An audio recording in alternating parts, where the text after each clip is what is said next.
when Thomas puffed along his branch line, he always looked forward to something special.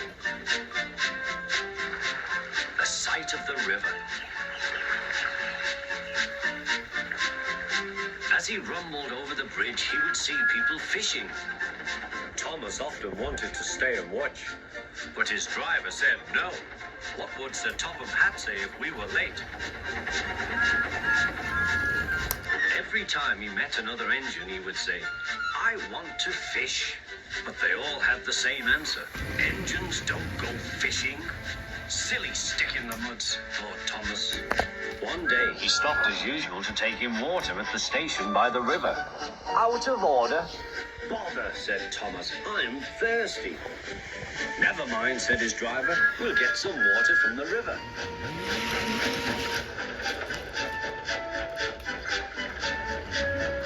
They found a bucket and some rope and went to the bridge.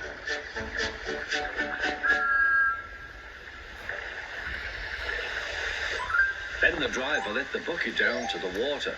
The bucket was old and had 5 holes. So they had to fill it, pull it up, and empty it into Thomas's tank as quickly as they could, several times over.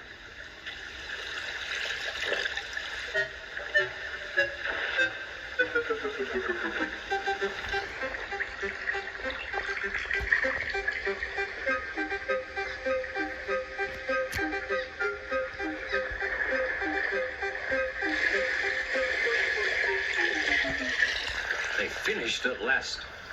That's good, puffed Thomas, and Annie and Clarabel ran happily behind.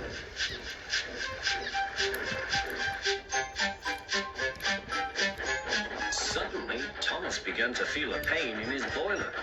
Steam began to hiss from his safety valve in an alarming way. "There's too much steam," said his driver. "Oh dear," groaned Thomas. "I'm going to burst. I'm going to burst." They damped down his fire and struggled on. "I've got such a pain. I've got such a pain," Thomas hissed.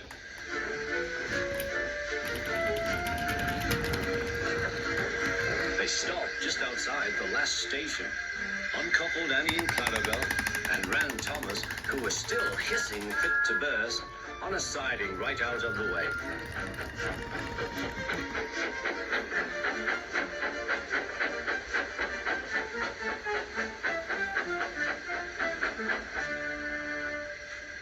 Then while the conductor telephoned for an engine inspector, the driver found notices in large letters, which he hung on Thomas in front and behind.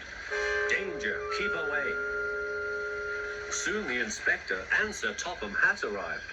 "Cheer up, Thomas," they said. "We'll soon put you right." The driver told them what had happened. "So the feed pipe is blocked," said the inspector. "I'll just look in the tanks." He climbed up and peered in. Then he came down.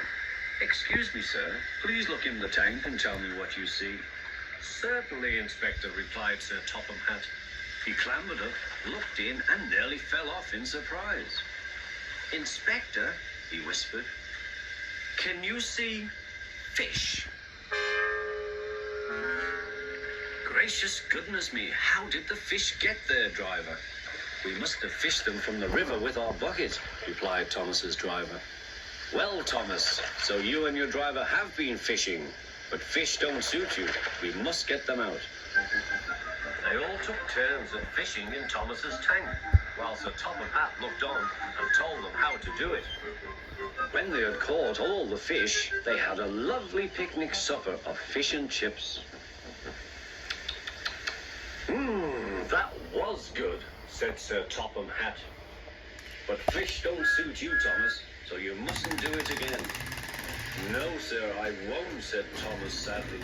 "Engines don't go fishing. It's too uncomfortable."